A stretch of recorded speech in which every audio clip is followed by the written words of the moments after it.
This video I'm gonna show you how to block ads on Android phone. So first of all, you want to go to settings, find your settings area on your phone.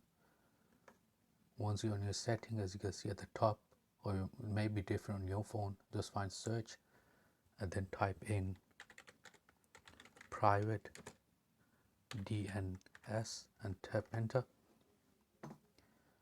and then tap this one over here. Once over here, go all the way down where it says private DNS, or may be different from yours. Your may be off or automatic.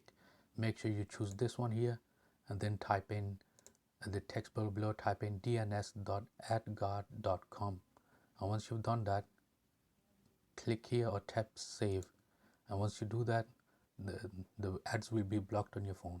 Thank you guys for watching. See you in the next video. Bye.